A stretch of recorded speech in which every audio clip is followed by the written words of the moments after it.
Hey everybody, Frank Finance here. Hope you're having a wonderful day. Today we're going to be doing a stock analysis on EPR Properties, ticker symbol EPR. In today's stock analysis, I'm going to give my price target. We're going to look at Q4 2021 results. We're going to look at the earnings highlights. I'm going to give a brief business description, fundamentals and financials, dividend information, and I'll give my final thoughts on EPR as an investment. If you like this type of content, please consider subscribing. I do videos on personal finance, investing, and stock analysis.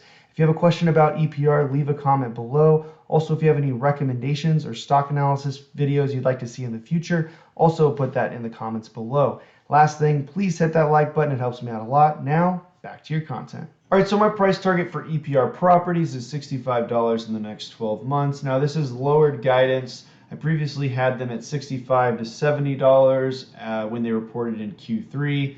Some of this has to do with what we're projecting for 2022 versus what was happening in 2019, and we'll go over that. That price target of 65 indicates about a 38% upside, and there is some risk associated with EPR Properties. However, I think the worst is behind us, but there are some things that we need to watch out for with higher rates. It could make those investments. We'll talk about it a little bit later about what they're guiding for 2022 in their investment range. And market sentiment overall is seeming to be more negative lately, which is more of a macro issue, which could cause EPR to sink a little bit lower with the rest of the boats. So we'll just want to pay attention to that. For Q4 of 2021, EPR Properties reported funds from operations of $1.11. That's a beat of 15 cents from their analyst expectations of 96 cents. On the revenue side, they reported $154.94 million compared to analyst expectations of $140. So they beat on revenue by about $14.52 million. And so good beats both there. Now, we'll talk a little bit why both of these beats are a little bit off. Actually, I'll just go ahead and say it right now. The reason why they beat on FFO and revenue was mainly due to deferred rents that were collected during the quarter. Otherwise, the revenue would have came in right in line with analyst expectations or slightly above. All right, moving on into earnings highlights. So EPR gave FFO guidance, funds from operations, of $4.30 to $4.50 for full year 2022. That's a 42% increase from what they reported for full year 2021. I'll talk about why this is a little bit deceiving. It looks like a lot of growth, but we're going to have to compare that back to the 2019 numbers, and we'll cover that in the financial section. They gave guidance of $500 to $700 million in investment spending for 2022, and they reported a collection rate of 97% for Q4, which is excellent compared to what they were getting compared to Q1, which is just at 82%. So you can see that their collection rate has been increasing over the last year, and that is wonderful news. It went from 82 to 85 to 90, and now at 97%. So they're getting very, very close to a normalized collection rate. Now, finally, they increased their dividend by 10%. This was somewhat unexpected. Probably more expected around like Q1 or Q2, maybe even Q3 of 2022. But they did give a 10% dividend increase from 25 cents to 27.5 cents a month. Now, to dive a little bit into what EPR does, now they are an experiential type of real estate company. They own theaters, eat and play properties, attractions, ski resorts, to name a few. Now, one of the things that hurt them in 2020 is that theaters basically kind of went out of business, right? Not really, but effectively their business went almost to zero. And so the rent they were collecting was deferred, and they were not receiving payments. And one of their biggest tenants was AMC Theaters, and they were on the verge of bankruptcy. And now at this point, that's not going to happen. And as you can see, rent collections are back to 97%. So there's really not much to fear from that perspective. But one thing I did want to call out as a risk for them that is associated with movie theaters would be streaming. So let's talk a little bit more about that. Now, I've mentioned this in previous videos, but I just like to rehash this because if there's anybody new watching, it is important to grasp. And basically what EPR is showing with this slide is basically as there's been adoption, new streaming services have come online, they've continued to see annual box office revenues increase at movie theaters. And to further drive that point home, they also provided this slide where they basically said, what are people streaming when they're at home? and basically only 15% of what is streamed is movie content, and the rest of that being series, 85% just being series. So with that being said, they're not worried about the long-term health of movies, or at least the short-term health of the movie theaters. So from a risk perspective, that's just something you need to keep in mind. Right now, it doesn't seem to be a risk, but if anything does change with that, that is something that will affect EPR heavily. But right now, doesn't seem like a major risk, low probability here. All right, so as we transition into the financial coverage of this, and as we go through the income statement, there's two things I want to highlight from the press release, so you keep this in your mind as we go through it.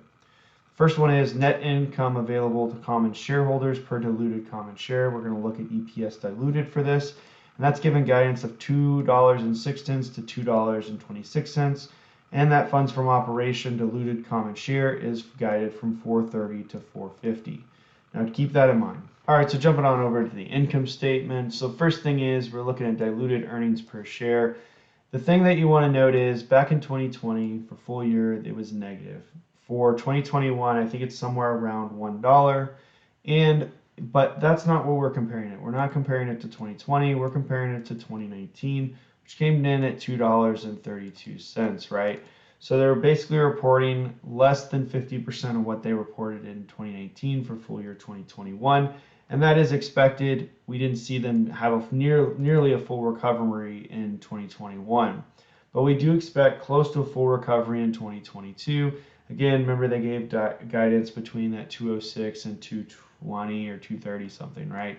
So we're getting pretty close there on the earnings per share diluted. But again, that's meaning no growth, okay? Now the second thing is no growth from 2019 all the way through full year 2022. Just keep that in mind. Second thing is on the funds from operations. We'll go down here and make sure I'm not cutting it off for you guys. Funds from operations diluted. So right now for 2020, it was reported at 51 cents. I think it's going to be somewhere around, I think it was $1. I could be wrong there. I might have messed that up. But right now we're looking at $4.39 is what they reported in 2019. And what they're guiding for full year 2022 is something, if you average it out, is a little bit less than this. I think it's $4.30 to $4.50. So again, that puts, well, I guess it puts you right in the middle there. So right around where they were in 2019 is basically what they're guiding for 2022.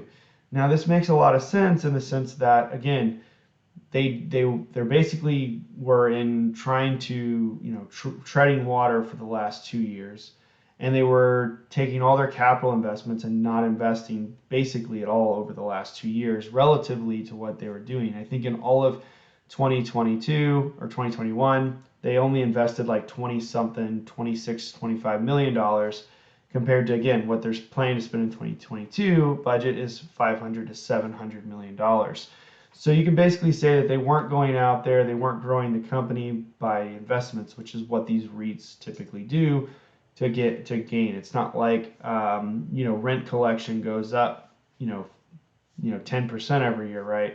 In order to get more income, they go out, they make purchases, they build up properties, they make investments, and they grow that way. So that's what they typically do. So if they're not making those investments, again, that's kind of what's expected.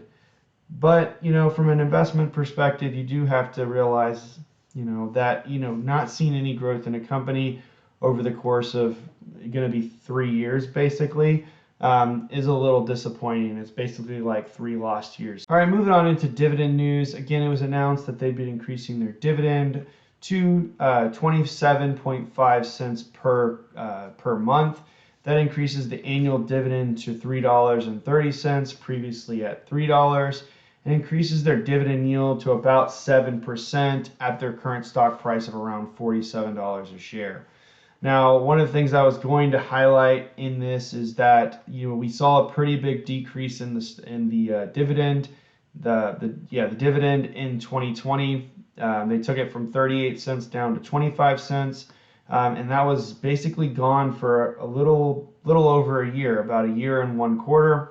And since then, they continued with their dividend, and now they're just now starting to increase the dividend back more than likely we'll see them start to take it back to where they were at the beginning of 2020.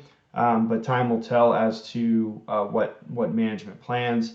Again, like I said earlier in the video, this increase was a little unexpected.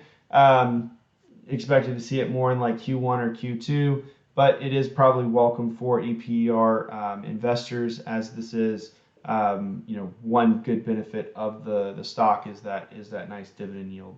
Now for my final thoughts on EPR as an investment. So as we went through it, we had really good earnings. Again, it was a little bit deceptive because a lot of that beat was from deferred rent payments. But nonetheless, it is still good to see EPR starting to get back to where they were. However, in 2021, it's not like they fully recovered. It looks like a full recovery is more likely going to happen at the end of 2022. So it's going to be about 3 years of a recovery for EPR Properties, which could be a problem for some investors. However, as we look forward to that happening, it looks like the dividend is going to get back, well, maybe not get back in 2022, but it looks like management is starting to reprioritize and get that back up there. And so if they do ratchet that up, we could see a dividend yield maybe over 10% by the end of the year if prices stay where they are. And at some point, the stock price is going to have to go up in order to combat that. The other good thing about EPR is that we haven't seen any dilution from a shareholder's perspective. We also haven't seen a crazy amount of debt. I think they've also basically went out and did nothing with that. So there's been no debt and no share dilution over the course of the pandemic, which is excellent. They have good liquidity. So if something did happen, which highly doubt at this point, they would have the liquidity to get through that. The other thing you want to keep in mind is if you are a dividend investor, if something did happen, they're more than likely going to cut the dividend if it's substantial enough. We saw them do it during 2020. However, that was maybe once in a lifetime event. However, multiple once in a lifetime events have happened so far. So who knows what happens next, right, guys? So if you are chasing dividend yield, be careful about that. But from a capital appreciation perspective, I do think $65 a share is possible within the next 12 months still. We do have to be careful of higher interest rates, and we have to be cautious of some of the macro events that are out there. And if those do change, it could change the price target for EPR. So right now, investing in general, there's a little bit of anxiety. There's a little bit of pressure out there on where exactly is the market going to go overall. And EPR is not immune to that. So that's kind of why I'm a little bit iffy on some of these price targets right now, is because we are kind of subject to what the market as a whole is going to be doing in the next 12 months, right? So that adds an external risk outside the company that no one can see, right? The other thing I will end with on EPR is that overall the company from a collections perspective is excellent. So if you're looking at them and saying what can they do better, there's not much else that they can do better, right? We did see them offset some of their investments for 2021, not offset their investments, defer their investments in 2021, and they're starting to redo that. So we're getting a higher dividend. We're also seeing them go back into their investments, which should also translate to growth for future years. So that is exciting. Those are some good things and positive things for EPR moving into 2022. And so now we just need to watch them execute as we fill out the remainder of the year. If you like this type of content, please consider subscribing. I do videos on personal finance, investing, and stock analysis. My name is Frank Finance, out.